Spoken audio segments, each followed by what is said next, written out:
بسم الله الرحمن الرحيم.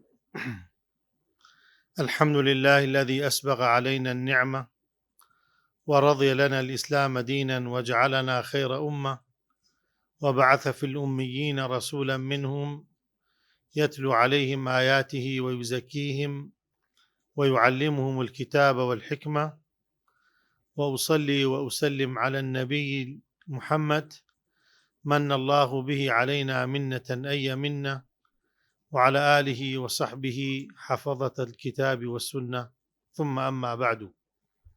سڵاوی خوای گەورەتان لێبێ ئازیزان، ئامادەبوانی خۆشەویست لە خوشکان و برایان. ئینشاڵڵا مەجلیسەکەمان بێتە مەجلیسێکی ئیمانی، وەکو معاذە فەرمێ کە گەیشتن بە یەک ئەمانوت ئیجلیس بنا نؤمن ساعة، با بە یەکۆ دانیشین سەعاتێک ئیمان بهێنن، واتە ئیمان تازەکردنەوە، وەکو خوای گەورە فەرمێ یا ئەیوە الەذینە ئامەنوا ئامینوا، ئیماندارەکان ئیمان بێنن. ئەگەر بە معنای ئیمانی سەرەتا بێ، یعنی حەدمان نەبێ قسە بکەین، قسەکە بێتە تەحسیلی حاصل، چونکە ئیمانی هێناوە چۆن ئیمان بێنێتەوە، تەنیا تازەکردنەوەی ئیمانە. ئەو مۆزوعی کە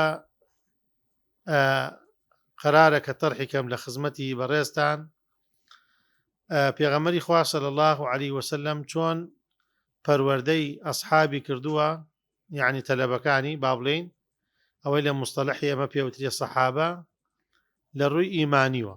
حتمما لە هەموو ڕوویەکۆ تەربیەیەکی متەکاملی کردوون، بەڵام ئیمانەکە خوای گەورە خۆیە فەرمێ لقد من الله على رسوله على المؤمنين إذ بعث فيهم رسولا من أنفسهم يتلو عليهم آياته ويزكيهم. يكم جار يتلو عليهم آياته، آياتكاني خوايان بسراء خوانيتو چی دەست پێکا بەم ئاەت خوێندانە؟ یعنی هەرەوە نییە بڵێ من بەلاغەکەم، وەکو ئەڵێن مەسەلەن قورئانەکان ئەڵێن مادامەکو بەلاغە یعنی بەس ئەیگەێنێ و ئەڕوا، بەڵکو یوزەکیهم، یعنی ئەو ئاەتەی کە باسی بەلاغەکە لە کاتێکە کە باسی ئەوەیە ئایا هیدایەت بەدەستی پێغەمبەری خوایە صلی الله علیه وسلم، فەرمێ نەخێر، تۆ تەنیا لەسەرتە چی بکەی؟ بەس بەلاغەکە بکەی. بەڵام وەزیفەی پێغەمبەری خوا صلی الله علیه وسلم لەو شوێنە بەس تەنیا لەوێ باسی بەلاغە کرێ بۆ، چونکە باسی ئەوەیە کە ئیمان لەسەر ئەو نییە، هیدایەت بەدەست ئەوە نییە. بەڵام کە باسی وەزیفەکانی ئەبێ هەمووی کۆکەینۆ، ئەویشە فەرمێ وەیوزەکیهم. تەزکیەش یعنی کارێکی گرانە، چونکە وەکو لە تەوراتی هاتووە یقیم به الملة العوجاء، ئەم پێغەمبەرە هاتووە ئەم میلەتە لارەی پێ ڕاست کات، ئەم گوێکەڕانەی بکات و ئەم چاوەکوێرانەی پێ ڕۆشن کات و ببینێ. ئەمەش کارێکی هەر بە بەلاغ بە خوێندنەوەی ئاەتەکان تەواو نابێ، لەبەرەوە هەر کەس ئیکتیفا بکا بەس بە بەلاغەکە، وەک وا بێ ئیکتیفا بکا بە فەوەیل للموصەلین، فەوەیل للموصەلین تەواوینەکەی ئێتری هەر کەسێ نوێش کە ئاچێتە وەیل، ئەچێتە عەزاب و ئەبچێتە جەهەنەم، نەخێر. دوای ئەوەی کە ئاەتەکانە خوێنێتەوە وەیوزەکیهم، ئەفەرمێ تەزکیەیانەکە. تەزکیەش واتە پاکردنەوەیان لە شەخەڵ و شەپەڵی جاهلیەت. ئەمە عەمەلیەکی ئاسان نییە، یعنی بڵێ بەس ئەی خوێنێتەوە بۆیان و ئیتر خۆیان نەبێ ئیتر تێبگەیەن، یەک جار پێیان ئەڵێ ئەو شتە بکەن ئیتر ئەیکەن، بەڵکو دائەنیشێ بە دیاریان و لەگەڵ یانە ئەژی سەفەرەکە لەگەڵ یانە، بۆ ئەوەی کە هەرچی مەکامنی نەفسە ئەوەی لە ناو نەفسایە دەریخەن تاوەکو ڕاستیان نەکات. یعنی هەر شەڕەقسەیەکی بینی ئەبوو زەڕ و بیلال کە دوو سەحابن لە ئەوائلی سەحابەکان کە موسڵمان بوونە، پێغەمبەری خوا صلی الله علیه وسلم گوێی لێ ئەبوو زەڕە، خاوەن عەشرەتە و مەکانەتێکە و ئەسیادی عەرەبن، بە بیلال کە ئەڵێ یا بنە سەودا، کوڕی ژنە ڕەشەکە ئەفەرمێ ئەعەیەرتەه بئومه ئەوە تۆ تانەی دایکی لێدەی ئینەکە امڕؤون فیکە جاهلیە هێشتا تۆ کەسێکی جاهلیەتت تاما ئەبێ چی بکە ئەبێ ڕاستی بکاتەوە یەخۆ پێشتر و توێتی پێیان بەڵام بەمە تەواو نابێ تاوەکو یوزەکیهم ويعلمهم الكتاب والحكمة تاوەکو ئەخیری وەزیفەکانی تر یعنی یەکێ لە وەزیفەکانی پێغەمبەری خوا صلی الله علیه وسلم تربیەکردنی سەحابە بوو لە ڕووی ئیمانیوە ئێمە زانین کە ژیانی پێغەمبەری خوا صلی الله علیه وسلم بە دوو مەرحەلەیە مەرحەلەیەکی نهێنی و معارەزە و بێدەسەڵاتی و یعنی پڕ لە مەئسات کە مەکەیە و مەرحەلەیەکی حکم و دەسەڵات و کێشە لەگەڵ ئەهلی کیتاب و لەگەڵ منافقین و لەگەڵ ئەو مسلمانانە ئەو خەڵکەی تازە مسلمانە بێ و مسلمان نابێ و تووشی شەڕە بن کە پێوتێ مەرحەلەی تەمکین کە لە مەدینەیە پێغەمبەری خوا صلی الله عليه وسلم لە مەرحەلەی ئەوەڵا کە پێوتێ مەرحەلەی مەکی زۆرتر ئەحکام دانابەزێ یعنی 86 سورەت دابەزیوە لە مەکە طبعا بعدەت کە 114 سورەتمانەیە ئەوەکو عەدەد زۆرینەی لە مەکە دابەزێ باعتیباری چی وەکو جوزء عامە مەسەلەن 36 سورەتە زۆربەی لەوێ دابەزیوە یانەکو مەسەلەن تەبارەک و ئەوانە سورەتە گەورەکان کە ئەحکامی تایە مەدەنین وەکو بەقەرە و ئالی عیمران و نیسا و مائیدە و ئەمانە تەوبە و ئەنفال و ئەمانە مەدەنین تەرکیزەکە لە مەرحەلەی مەکی لەسەر ئیمان بۆچی چونکە ئەمانە سەرەتان پێویستیان بەوەیە کە لە جاهلیەت دەرچێ لە گیانیان و قیامەت و قەبریان قیامەتیان زۆر لە باز بکرێ و ئەحداس و بەسەرهاتی پێغەمبەرانیان زۆر باز بکرێ لە ڕووی ئەوەی کەوا ئینسان علم بەر لە عەمەلە و معرفەت الله بەر لە عیبادەت اللهە پێویستەکە ئەوەڵجار ئیمانەکەی دامەزری بۆ مەرحەلەی دووهەم مهاجرین و ئەنسار کامیان ئەسبەقیەتیە لە شەرعە ئەفزەل بۆ کامیانە بۆ مهاجرین کە ئەچن بۆ مەدینە خەڵکی مەدینە وەکو مامۆستا سەیریانەکە چونکە کەمترینیان 7 ساڵە 5 ساڵە 10 ساڵە مسلمان بووە کە خۆیانیش ئەترافیانە کرد ئەیانوت کاتێ ئێمە بتپەرست بووینە ئەمانە خواپەرست بوونە لەبەرەوە ئەمانە فەزلیانەیە لەسەرمان ئەگەر ئێمە بە ماڵی خۆمان خزمەتیانەکەین ئەوان ماڵ و حاڵیان جێهێشتووە و ئێستا هاتوون بۆ ئێرە لەبەرەوە دامەزراندنی یعنی ئەم سەحابانەی کە دوای پیانەوترێ مهاجرین لە ڕووی ئیمانیوە یعنی لە مەکە هەموو باسەکان ئیمانیە ئەحکام کەم دابەزێ جەوەکەیشی وا ئەخوازێ کە ئەوانە تەسبیت بکرێن لەسەر ئیمان هیچ ئاەتێکی باسی منافقینی تیادا نەبەزیوە هیچ ئاەتێکی ئەحکامی تیادا نەبەزیوە هیچ ئاەتێکی باسی ئەهلی کتاب یەهود و نەسەڕای تیادا نەبەزیوە بوو لەبەرەوەی ئێستا تەسبیتکردنی ئیمانە باسی چییە زیاتر تعلقکردنی یعنی کاڵێن تربیەی ئیمانی پێغەمبەر خۆسەڵام چۆن تربیەت یەکردن لە ڕووی ئیمانۆ یعنی دڵشۆردنیان لە دنیا پەیوەستکردنیان بەخوا وازێنانیان لە هەوا و نەفسی خۆیان وای لێبێ ئەو کەسە باوەڕ بە هەموو شتێ بکات لە لای خوا و پێغەمبەرەوە دی ئەگەر وا نەبێ تربیەتەکەت وا نەبێ ئیمانەکەت وا نەبێ ڕۆژێک لا ئەدەیت و باوەڕت پێی نابێ بۆیە کەسیش ئیمانی ناگێتە ئیمانی ئەبوبەکر چونکە وتیان پێی وتیان ئاگات لێ نییە ئەبوجەهل وتی ئاگات لێ نییە محەممەدی برادرت ئەڵێ چوومە بۆ کوێ فەرمی ئەگەر بڵێ ئەم شەو چوومە بۆ ئاسمان باوەڕی پێکەم وتیان وەڵا وای وتوێتی من چوومە بۆ ئاسمان ئەم شەو حەدیسەکە نافەرمێ ئیمانی هەموو ئومەت لەگەڵ ئیمانی ئەبوو بەکرا وەزن بکرێ ئیمانی ئەبوو بەکر قورسترا بۆ چونکە وا یعنی ئەو ئیمانە وادا مەزراوە لە دڵیا کە باوەڕی بە پێغەمبەر بێ بە هەموو شتەکانی عەقڵ و مەنتق و واقعوانە لێک نەداتۆ پێغەمبەرە و تەواو ئەم فترەی مەکە پێغەمبەری خوا صلی الله عليه وسلم غەیری ئەو شتە هیچی تری نەوت ئایا هیچ وعدێکی داوە بە خەڵک بن بەشت نمونە ئەداتە لای ماڵی یاسر ئەکوژرێ سومەیە ئەکوژرێ عەمار ها لە کوشتنا و دەسەکاتە جنێودان بە پێغەمبەر سەلەم ئەنجاوازی لێدەن ئەیشی کوژن پێغەمبەری خوا صلی الله علیه وسلم ئامانە بە بەرچای وە قورسترین عەزاب ئەدرێن هیچ وعدێکی هەیە بۆیان ڕەبتیانەکا بەچیوە بە دنیاوە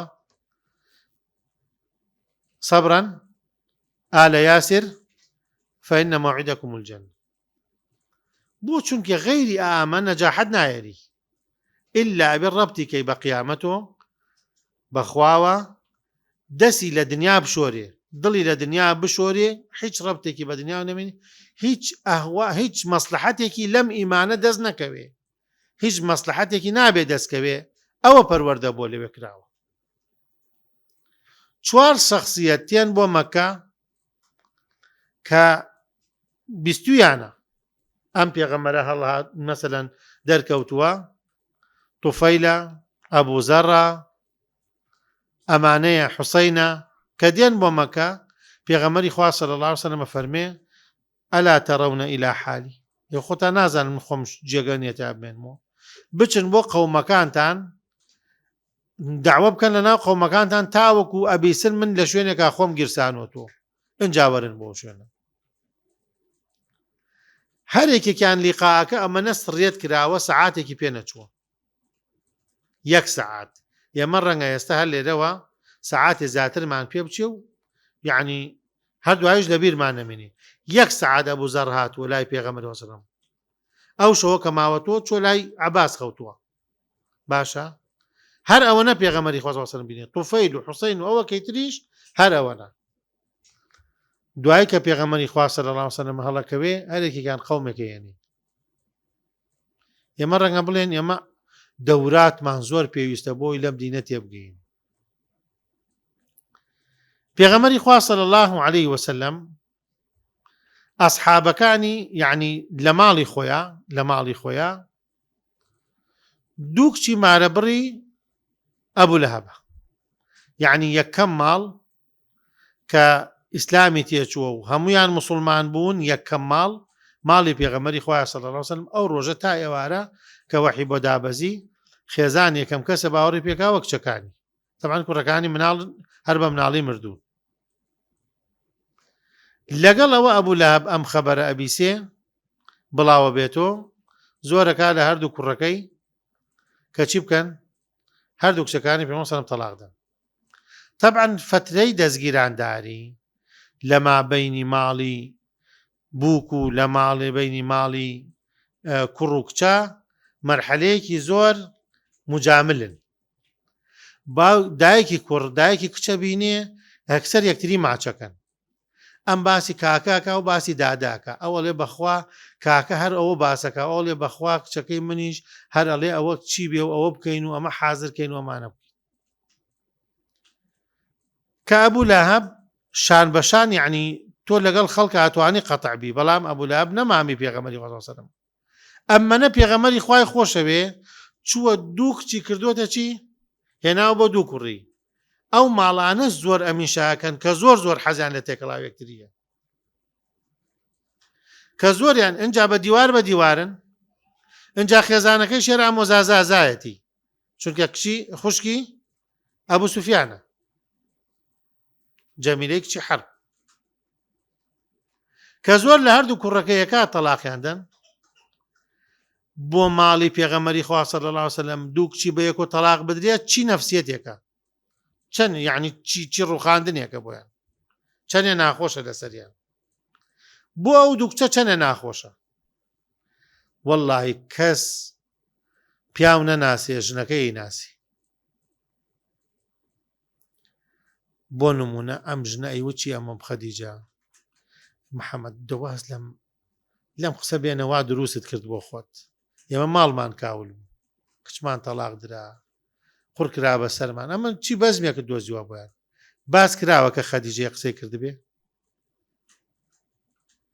نییە ئەی کچەکانی کە تەلاق دراون باس کراوە کە هیچ بڵێن کچەر گرەی ناکە لە باوکێکە شتێوای بەسەرابێ ئامۆزاین دەراوسێین باشە لەسەر ئەم قسەی کە ئەوتێتی من پێغەمبەرم باوەڕم پێ بکەن تەلاق دراوە قیامەتی خۆیتی ئیمامی عوسمان کوڕێکی گەنجی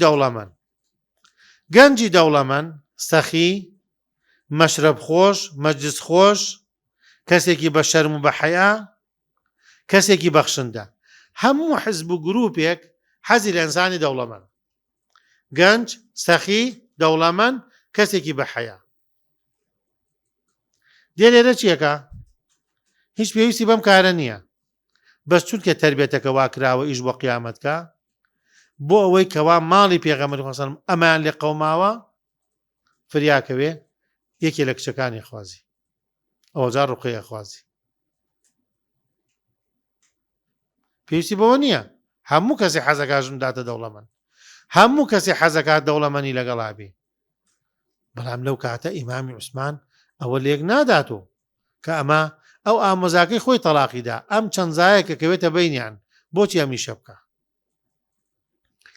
وهاکەزا پەروەردەی پێغەمبەری خوا صلی الله علیه وسلم چونکە ڕەبط و بەخوا بۆ قیامەت دوور بێ لە ئەهوا و نەفس و هیچ مەسلحەتێکی نەبێ لەم کارە ئاوها سەحابەی وا پەروەردە کردووە ئەگەر وانە بواە کێ تەحەمولی ئەو تەعزیبەیە کرد هەر بۆ نمونە ئەی پێغەمبەر سەڵەم خۆ تەعزیب نەکراوە وایە نەبیسراوە لە سیرە کە گیرابێ نەبیسراوە کە تەعزیب کرابێ ئەو تەعزیبەی کە ئەسحاب کراوە نەکراوە دوو جار ئەسحاب بەچن بۆ حەبەشە خۆی نەچووە خەڵکە نێرێ بۆ یەسریب خۆی هێشتا نەچووە تا درەنگێکە چێ ئەبوایە خەڵکی بیوتایە چی ئەوەی ئەمە بنایمان و چی ئەمە خۆی بۆ وا ناکات خۆی بۆ ئەویشە ناکا پێشێمە بەڵام چونکە پەروەردەکە ئیمانیە هەمووی قبوڵێتی چونکە ئەو فێر کراون کە بە ئیمانەوە بژین تەبعا نمونە لەمە با زۆر نەیە چونکە ئێمە ئێستا مەرحەلەیە ترمانەیە ابن مسعود فەرمێ ألم يأن للذين آمنوا أن تخشع قلوبهم لذكر الله وما نزل من الحق ولا يكونوا كالذين أوتوا الكتاب من قبل فطال عليهم الأمد فقست قلوبهم وكثير منهم فاسقون كاتي والنهات وكإيمان داران كالدليان بلرزي دليان ترسي خوای لێ بنیشێ لەوەی کەوا بەناوی خوا کە ناوی خوا دێت دڵیان بلەرزێ و خوا و حەقی دابەزانووە دڵیان با ڕق نەبێ وەکو ئەهلی کتاب نەمن لەوەڵۆ بە باشی دەستیان پێکرد تاوەکو دوای دڵیان ڕق بوو زۆرێکیان بە خراپیش دەرچوون ئەفەرمێ لە مابەینی موسڵمان بوونمان کە عەبدوڵای کوڕ مەسعودێکە کە لە ئەوائیل موسڵمانە بێ لەگەڵ ئەمایەتە 4 ساڵی بەلێبەی نابوو عادەتەن هەر داوەیە کە دەست پێەکە هەر شۆڕشێکە دەست پێەکە بە 4 ساڵ کۆنە نەبووە بەڵام خوای گەورە یەکسەر گلەی چیەکە دڵتان ڕق نەبێ نەبن بە ئەهلی کتاب هێشتا خەڵک ها لە ژێر تەعزیبە هێشتا خەڵک تەفروتو نابووە هێشتا کەس ئیسراحەتی نەکردو هانە ئەو پڕی عەزابە ئەفەرمێ دڵتان ڕق نەبێ کاتێوە نەهاتووە کە دڵتان بترسێ لە ترسی خوا تەسەور ناکەی کە تۆ لەو حاڵەتە بی چی بکەی هێشتا ئەوەڵتە ئەفەرمێ دڵت ڕق نەبێ ئاگاد لە دڵت بی دڵیش کە مەصدەری تربێتەکەیە کە ئەکری پێغەمبەری خوا صلی الله علیه وسلم خەریکە بۆ نوبەرامی هیجرەت دەست پێەکە بەر لە هیجرەت ئیمتیحانێ گەورە کرا خوای گەورە فەرمێ وما جعلنا الرؤيا التي أريناك إلا فتنة للناس أو الرؤيا لێ بە معنای بە معنای خەونایە. ئەی بە معنای چی دێ؟ بە معنای معراجەکە تێکە بینیمان پێت، یعنی ئەوەمان پێ نیشاندای. ئەو ڕوویا لێوێ بە معنای خەوەکە نایەت، هەبۆی کە تەفسیری کردەوە توێتی معراج بە خەو کراوە، بە خەو نەکراوە. جا خەو ئینسان هیچ معجزەیەکی تیا نییە، ئینسان ئەچێتە قیامەت جاری وا هەیە هەر بە خەو، یعنی هیچ امتیازێکی نییە کە بڵێن ئەم پێغەمبەرە بە خەو براوە بۆ ئاسمانەکە. کە بەیانی باسێکا بۆ خەڵک فتنەتەن للناس، بۆچی؟ ئەوانەی کە زەعیف ئیمان بوون، کە ئیمان کەس بوون، وتیان وەڵی ڕاستی شەوتمان پێغەمبەرە، بەس بەخوا قسەی واکە ناچێت عەقڵ، شتی وا هەر دوورە. خوای گەورە ئەوانەی تەسفیە کرد. بۆ؟ چونکە ئێستا مەرحەلەی هیجرە دەست پێەکە. ئەم هیجرەکە ئەچنە ناو خەڵک، ئەم جەماعەتە خەڵک وەکو مامۆسا سەیریانەکە، ئەمانە وەکو قودوە سەیرەکە. معقول نییە تۆ خۆت هێشتا نوقسانی خۆت بە زۆر ئیمانت هێناوە و خەڵک ئێستا بە چاوێک گەورە سەیرەکە و هیجرەتیش پێ بکری. لەبەرەوە ئەوانە نێن باشترە، ئەوانە دوورکەونەوە باشترە، ئەوانە بێن زەرەرە دەن، بەخوا خەڵک پەشیمانەکردن. ئەگینا ئەوانە هیجرەی کردووە هەر یەکێکیان یعنی بە دەسەڵات و ئیشەکە، بەڵام ئەم دەسەڵاتە لە خزمەتی چییە؟ ڕەبتی نەکەی بە ئیمانەکەوە، هەر زەرامێ پۆلیسێکی بۆ دانێ فریان ناکەوی. ئەوەشە کە فەرقی بەینی محکەمەی خوای و ئیمانی خوای و لەگەڵ محکەمەی بەشەر. محکەمەی بەشەر ئەڵێ کامیرە هەیە، دوای کامیرەکە بۆ لێدەم، ئەوسا کامیرەش نەبووە، خەڵکی لە ترسی خوا ئەمەی نەکردو. ئەڵێ چی؟ ئەڵێ ئەگەر لار دانیشی عقوبە هەیە، ئەی ئەگەر کەسێ چاکەی کرد پاداش نییە، پاداش نییە، بەڵام لە لای خوا پاداش تێ بۆ چاکە، عقوبەشێ بۆ خراپە. پێغەمبەری خوا صلی الله علیه وسلم لەو 10 ساڵە کە جوندی پەروەردەکە، خێزان پەروەردەکە، تعامل لەگەڵ منافقەکانەکە، ساڵێ وەفد کە هاتووە 90 وەفد هاتووە، هەمووی بە تەربیەتێکی ئیمانی کردوێتی لەگەڵیانە، ڕەبتی کردووە. سەیری ئەو ئاەتانە کە ئیشەکە قورسە، یان بە یا ئەیوە الەذینە ئامەنوو دەست پێکە بۆی ڕەبتی کار بە ئیمانەکەوە، یانەکو ئین کونتم مؤمنین تەواوەکە. بۆ خۆشتەکە جاری وا هەیە شتێکی زۆر قورس نییە، بەس لەبەرەوەی ڕەبتی کەی بە ئیمان و قورسە بێتەوە. لە حەدیثیشە الإيمان بضع وستون الحياء شعبة من الإيمان، يعني من كان يؤمن بالله واليوم الآخر، يعني تو ڕێزکردن لە میوانێ عەرەب بەر لە ئیسلامیش کردوێتی، ئێستا لێرە ڕەبتێکا بە چیوە؟ بە ئیمان. قسەی خێر بە ئیمان، بێدەنگبوون بە ئیمان، چاکە لەگەڵ دەراوسیا ئیمان، هەمووی من كان يؤمن بالله واليوم الآخر. بەم شێوە پێغەمبەری خوا صلی الله عليه وسلم ئەسحابی پەروەردە کردووە لەسەر ئیمان، وەکو سەید دەفەرمێ جیل قورئانی فەرید. ئەکرێ کەسێک پەروەردە بێ، ئەکرێ خێزانێک نمونەیی بن، بەڵام یەک جیل نەیەک شار، یەک جیل هەمووی ئاوها دەرەجەیەک بێ نەبووە. بۆ؟ چونکە ئەمە ڕەبت کردووە بە ئیمان. ئەو وەعدانەی کە ئێستا مەسەلەن گروپە ئیسلامیەکان ئەیدەن بە خەڵکێک و دوایی لە دەست دەرەچێ، چونکە ڕەبتی کردووە بە تۆپەکەی. ئەگەر بێ یاریمان هەیە، ئەگەر یەی بێ ئەچین بۆ مەسبەح دوایی، وەکو ئنجیل دێتە بەرچاو، وەکو جەماعەتی کەنیسە. بۆ ئەوەی کە خەڵک چێ بۆ کەنیسە، حەفلەیەکیشیان نەکرد دوایەوە، بەس وەرن باوەکو نوێژە بکەین، نوێژێکیان نەکرد پێیان، نوێژەکە تەواو بوو بۆ حەفلە تەواو. ئەی ئەمە بڵێن چی؟ بە ناوی چیوە؟ بڵێن ئەگەر بێی بۆ دەرس دوای ئەچین بۆ یاریش، خولێکی درومانی شەکەینەوە، نازانم فێری ئەو شتە شەبی ئەوە بە بەلاش ئێمەیەکەن، خەڵک بە پارە لێت بتانەکە، چونکە ڕەبت نییە بە ئیمانەکە و هەرەی دۆڕێنی. پێغەمبەری خوا صلی الله علیه وسلم لە هیجرەتە خۆیش دەسەڵاتی نییە، کەسێکە دەرەکرێ لە ناو خەڵکە. لە سیرە فەرمێ خۆی کردووە بە 40 عەشرەتە، 40 عەشرەت گەڕاوە خەیمە بە خەیمە. من يؤويني إلى قومه فإن قريشا قد منعوني أن أودي دين ربي. كي أم قريت أخوي أم باتوا بقومك خوي چونك قريش نايلت ڕێگە نادەن کە من دینی خوا بگەێنم. عەرەب بەر لەوەی ئەم پێغەمبەرە وا بڵێ شیعارەکان ئونسوڕ ئەخاکە ظالیمەن و مەظلومەن بووە. تۆ بێ پشتگیری قەومەکەی خۆت کەی بە باش و بەخراپ. حتا کە وەرەقە پێ فەرمێ خۆزگایە زیندوو بوومایە، خۆزگایە گەنج بوومایە، خۆزگایە کورە زیندوو بوومایە ئەو ڕۆژێک کە دەگرەکرێ زۆر بە تەعەجوبەوە فەرمێ ئەوە مخرجیەهم قەومەکە من دەرەکەن. پێغەمبەر سەلەم سوڵحی پێکرا لە کاتێکا کە شەڕ بوو لەسەر حەجەر ئەسوەد. پێغەمبەری خوا سەلەم کوڕی ڕەئیسەکان عەبدولموتەلیب لە ناو هەموو عەرەبا بەڕێزە نەبەست لە ناو قوڕەیشە لە مەککە. ئێستا من دەرەکەن فەرمووی پێغەمبەر نهاتوو دەرنەکری.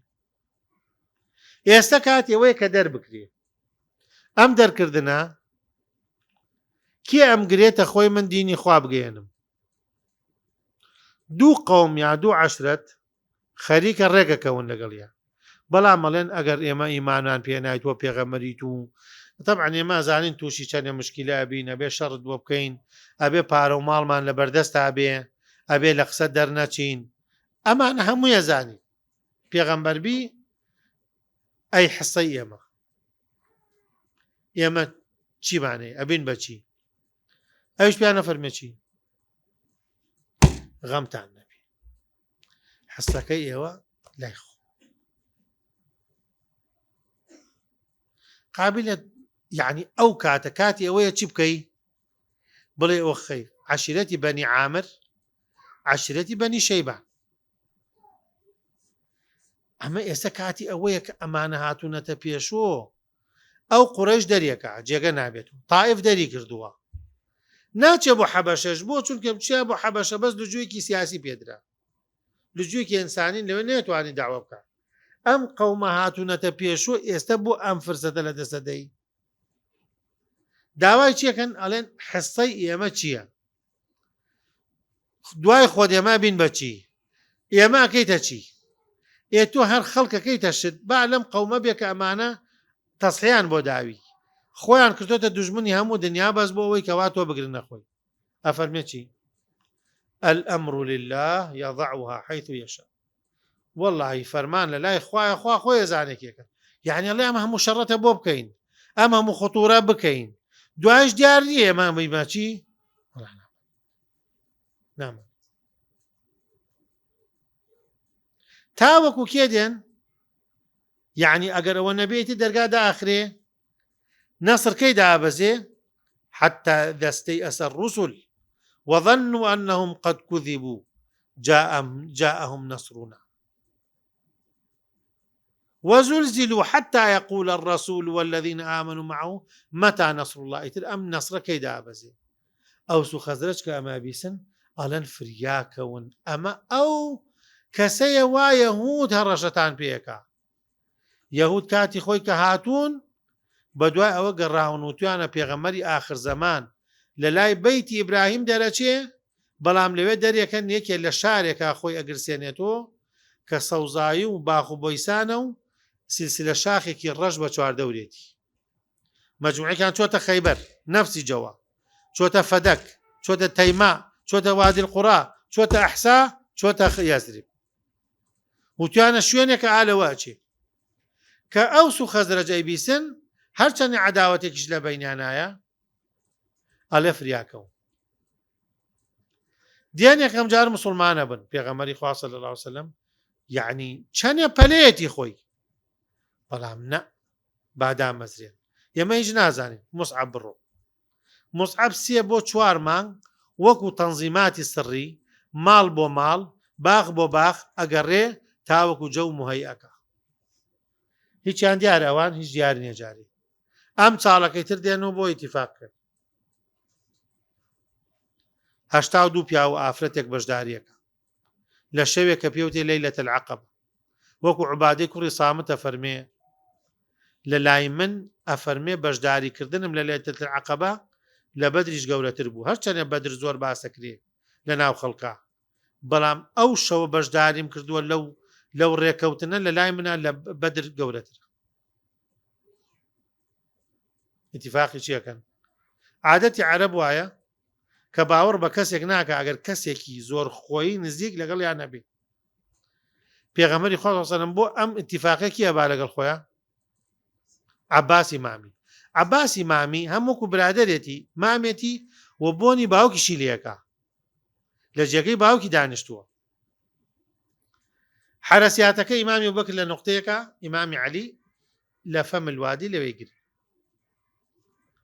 ئەو ئافرەتە کە تەنیا ئافرەتە بەشداری کردووە ناوی نوسەیبەیە پێوتێ ئوم عومار. ئیتیفاقەکەن لەسەر چی؟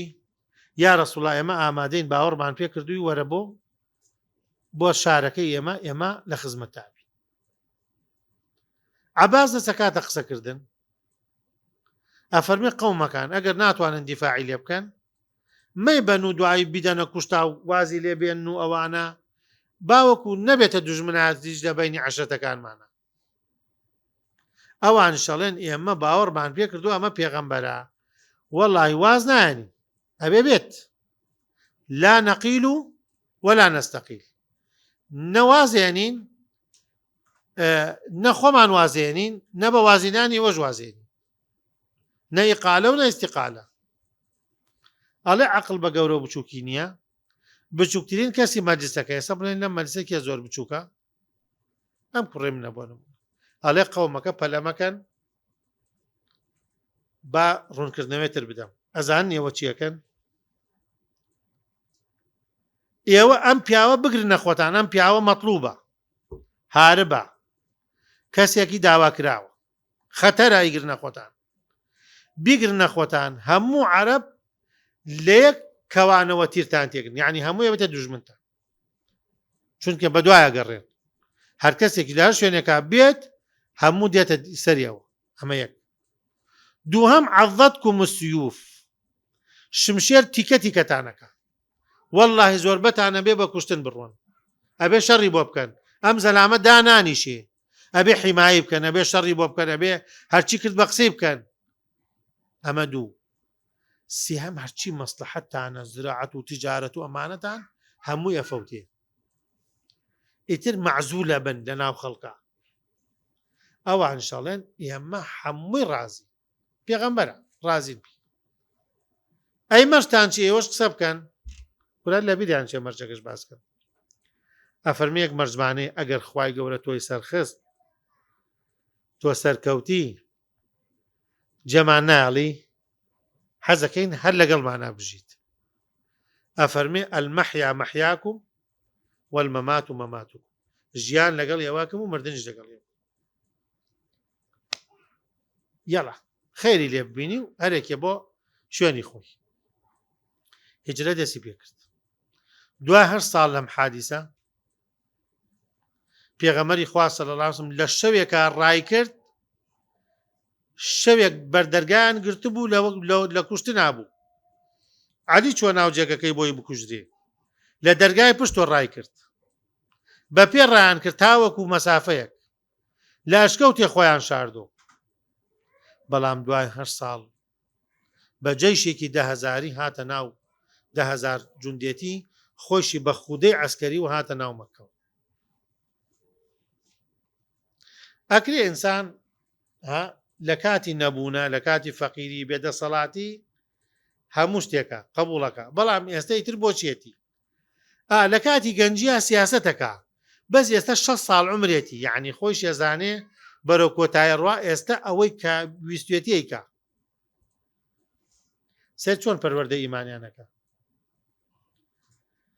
غەنایمێ گیراوە لە هەوازن و ثەقیف، دوای ئەوەی کە بەشکراوە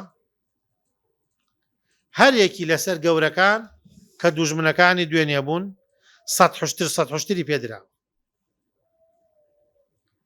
ئەی ئەوس و خەزرەج فلسێ هیچ هەر هیچ بەشەر نییە ئالەوە 1000 قسە نەکا، 1000 شەیتان ورە بووەکە. هەندێکیان وتیان چی ناقی نییە ناقی چی ئەوە ئێوێ قەومەکەی بگرێتە خۆی بێتەوە هەر لێسەوە بزان چیان بۆکە هیچی بە ئێمە نەما تەواو سەرکەوت ئێستا دەسەڵاتی یەکەمە لە جەزیرەی عەرەبا ئێستا مخاتەبەی فارس و ڕوومەکە حەبەشە و مسر قسەی لەگەڵاکە یعنی کەس هەیە نەگێت ئەو دەرەجام قسە بکە هەموو کەسێم قسەکە رجل أخذه رأفة في قومه وەڵا ئەم پیاوە ئێستا بە دوای قەومەکانی خۆی ئاگەڕێ و جێگەی خۆی خۆشەکاتەوە حازرەکە کە بێتەوە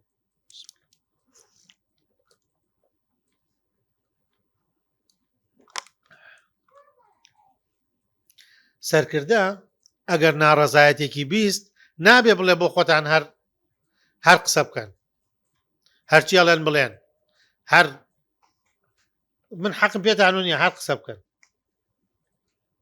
گۆرانیاڵان هەڵە پەڕن بۆ خۆتان قسە بکەن ئەی چی بکەن یەکسەر کۆیانی کردو فەرمووی چییە دەربارەی هەندێک قسەم بیستووە وتیانیا ڕسوای چمان نەوت فەرمی قسەتان کرد فەرمی هەندێکمان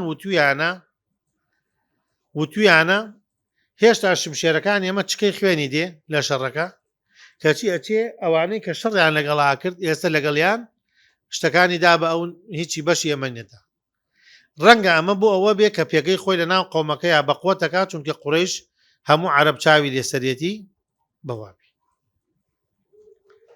هیچ کەسێک هەیە بتوانێ ئەم موقفە زۆر ناڕەحەتە لێ دەرچێ ئاخر هەر هیچی نەداوەتە ئەوان هیچی پێ نەداوە ئەوانیش لە سەرووی غەنایمەکان 180 یعنی دەوڵەمەندکردنی دەوڵەمەند ئەمە نە لە حکمەتا جێبێت نە لە عەقڵا جێبێتەوە نە لە قانونا جێبێتەوە هیچ مەگەر وەحی بێ و ئێمە لێ تێناگەین فەرمووی ئەوس و خەزرەج ئەنسار ئێوە کاتی خۆی ئەلەم تەکونوا ضلالا فهداکم الله بی ئێوە کافر نەبوون خوا بەهۆی منەوە هیدایەتیدان وتیان بەڵێ متفرقین فجمعكم الله بی کاتی خۆی ئێوە شەڕتان نەکرد بە یەکۆ من خوا بەهۆی من و ئاشتانی کردو کتانێ براوتیم کاتی خۆی فەقیر نەبوون خوا بەهۆی منەوە دەوڵەمەندی کردن ئەی پێغەمبەر دوعای خێرەیە کرد بۆ مەدینە ئەو هەموو غەنایمە هات بۆ مەدینە گشتان دەوڵەمەند بوون بەهۆی منەوەتیان فەرمووی ئەیدە ئێوەش بێڵێن وتیان وەڵا ئێمە منەتمان نییە بەسەر تۆ منەتی خوا و پێغەمبەرە فەرمووی ئێوە ناڵێن ئێستا من خۆمەیڵێم ئەی ئێوەش بڵێن ئەتەیتەنا مەطڕودەن فئاوەیناک ئەی تۆ دەرنەکرابوو ئێمە جێمان کردیتۆ ومەخذوولەن فەنەسەڕناک خەڵک پشتی ناگردی ئێمە شەڕمان بۆ کردی خەڵ شەڕی لەگەڵا کردی ئێمە شەڕمان بۆ کردی ومکەذەبەن فەسەدەقناک خەڵکەوت درۆکە قەومەکەی خۆت ئەیانت درۆکە حەقتان پێو نەبێ ئێمە وتمان ڕاستەکە و پێغەمبەرە و ئێوە درۆکەن ئەو ڕاستەکە دەستیان کردە گریان کێ ئەتوانێت چی باحسێکی نەفسی دکتۆرێکی نەفسی خاوەن شادێکی نەفسی ئەتوانێت لەم وەزعە خۆی دەرچێنێ حتا قەرزاریش بێت فەرمووی قەومێکە تازە موسڵمان بوون من شتێکی دنیام دەستکەوتووە ئەیان دەمێ ئەتەئەلەفوهم عەلە الئیسلام بۆی ڕانەکەن بۆ ئەوەی دژمناتیمان نەکەن ووەکەلتوکم ئیلا ئیمانیکم ئێوەشم دا دەست ئیمانەکەتان وتم ئەوان ئیماندارن سەبرەکەن بە ئیمانەکەتان سقم بە ئیمانەکەتان بوو کە هیچم پێ نەدان دامە ئەوان لەبەرەوەی ئەوان تازە موسڵمانن ئێستا هاتوون گلەیەواکەن ئەڵێن بۆچی بزن و حشترت نەداوەتە ئێمە ئەرێوە ڕازی نابن ئەن یەذهەبە الناس بالشاة والبعير وتذهبون برسول الله ئێوە ڕازی نابن بەوەی خەڵکی بزن و حشترە باتۆ بۆ ماڵ ئێوە پێغەمبەری خوا بن و من بە بزن و حشترە گۆڕنەوە دەستیان کرد وتیان نا ڕەسوڵ الله بەخوا قەزمانەوە نەبووە بەس لەوە ترساوین وتمانە نەوە ئەمە بووە کاتە بۆی نەیەتۆ لە ناومان پورە بزن و حشترمان بۆ چییە تۆ لەگەڵمان نادەیتەوە فەرمی ئێ من وعدم نەداوە المەحیا مەحیاکم والمەمات مەماتکم لەگەڵتانە ئەژیم و لەگەڵتانە ئەمرم وتی وەڵڵاهی بەس ترسی ئەوەمانە بوو ها چونکە ئیمانەکە بوو چەندێ سوفەهم ڕوویدا موقفەکە چەندە ناخۆشە ئێستا وەزع زۆر گەورە بووە، ئێستا شارێک نییە وەکو مەدینە حکمیکەین، ئەی چییە؟ ئێستا دەوڵەتێکی گەورەیە، حکوومەتێکی وەکو مەکەمان ڕوخانووە، معارەزەیە لە تاایف لەوێ معارەزەیە مەسەن جێبێکی مقاومە ماوە لەوێ، ئالەم وەزع چۆن نەتوانی فریای ئەوس و خەزرەجکەوی تۆ وەزعی داخلیەکەت خەریکە تێکەچێ. بەم ئیمانە حەلی کردو. ئەی پێغەمبەری خۆسان بە وەفا بوو بە قسەکەی لە مەدینە ژیا، لە مەدینە مرد. لەکوێ مردووە؟ تەنیا پێغەمبەرێک کە قەبرەکەی یەقینمان هەبێ کەوا ماوە و ئەوەیە پێغەمبەری خوا سەڵڵەهو عەلەیهی وسەلەم کە خەڵکی مەککەیە و مەکەیشی بەدەست بووە لەو کاتە، نەبڵێ وەڵا جێگەی نەبووە و مەکە پیرۆزتریشە لە مەدینە، بەڵام لەسەر وعدێک کە داوێتی و توێتی لەگەڵ تا نامرم لەگەڵیان نامردووە لە مەدینە ماوە. ئیمامی عومەر یەکێکە لە تەلەبەکانی پێغەمبەری خوا صلی الله علیه وسلم، ئەچوو بۆ حەج هەموو ساڵێ، لە ڕێگا شوانێکی بینی فەرمووی خواردنمان پێ وەرە لەگەڵمانانان خۆتی بە ڕۆژ، فەرمووی لەم گەرما لەم دەشتا بە شوانی بە ڕۆژووە بی، وتی ئێ قابلە بێ لەم ڕۆژەکەم هەروە بڕوا، ڕۆژەکەم هەروە بڕوا، بەخوا منەوە نەسەخینیم ڕۆژەکەم بەزایە بڕوا. فەرمووی مەڕێکمان بدەری، ئێمە سەفەرەکەین و بەڕێوەی، وەڵای خۆم نییە شوانم. فەرمووی پێمان بفرۆشە، وتی وەڵاهی من سەلاحیاتی فرۆشتنیم نییە. فەرمووی بە خاوەنەکەی بڵێ گورگ خواردی. فەرمووی فەئەینە الله، نازانێ ئەمە عومەرە، فەئەینە الله، ئەی خوا لەکوێیە؟ یعنی ئێمە قسەمان کرد ئەی چۆن جوابێکی خوا بدەمەوە؟ فەرمی ئۆخەی خوای ئەمە شوانەکەمان وایە. بۆ خاوەنەکەی گەڕا و پارەکەیدا و ئازادی کرد. جەیشی موسڵمانان کە خەڵیان کوتایە سەر ماڵەکەی کیسرا، هەموو ماڵەکەی ئاڵتون بوو، ئاڵتونەکە ئەو جوندێ کە هێنای پێغەمبەری ئیمامی عومەر فەرمووی ئەمەتە هێناوە چەندێکت بۆ خۆت لاداوە؟ ئەویش فەرمووی قەسەم بەخوای گەورە یەک شتم بۆ خۆم نەبردووە، هەمووی هێناوە. فەرمووی تەبعەن هێنای بۆ سەعەد ناردی بۆ ئیمامی عومەر، فەرمووی دەی ناوت چییە؟ با ناوت بەرزۆکەینەوە ئیمامی عومەر بدناسێ و ئەوانە شتێکت بۆ بکە. فەرمی قەسەم بەخوا نابێ بزانن من کێم، کوڕی کێم، چی عەشرەتم، چیم و چی کارم. خۆی ملەسەم کردو و ئاوها نەیەڵا یەک کەس بزانێ کێ، ئێستاش کەس نازانێ و کەسە کێ. ئیمامی عومەر فەرمی خوایە شکر بۆ تۆ، ئەوە شوانەکەمان، ئەمە جوندێکەمان. کە تەربیەت بوو ئەم هەموو نەزاهە و ئەم هەموو تەحقیق و ئەم هەموو کاملە لە دانوانەی ناوێ، چونکە بە ئیمان پەروەردەکراوە. کە بە ئیمانیش پەروەردە نەکرا هەرچی ڕێگەدانە ئیلا بە بەرچاوتی شۆ بێفێڵت لێکا و فریای ناکەوی. نەمانتوانی حەقی بدەین، بەڵام ئینشاڵڵا ڕەنگە مەفهومەکە گەیشتی بێ، ئەگەر هەرچیمان زانی بێ و پێکامان بێ لەلایەن خواوەیە، خوای گەورە قبوڵی کە وەرچیش نەمانزانی بێ و غەڵەتمان کرد بێ لە خۆمان و شەیتانۆیە، خوای گەورە بەرەکەت خاتە مەجلیسەکەمان، مەجلیسە مەجلیسێکی ئیمانی و ئێوەش بەخێر بێن هەموو لایەک. وصلى الله وسلم على عبده ونبيه محمد وعلى آله وصحبه وسلم أجمعين. السلام عليكم ورحمة الله.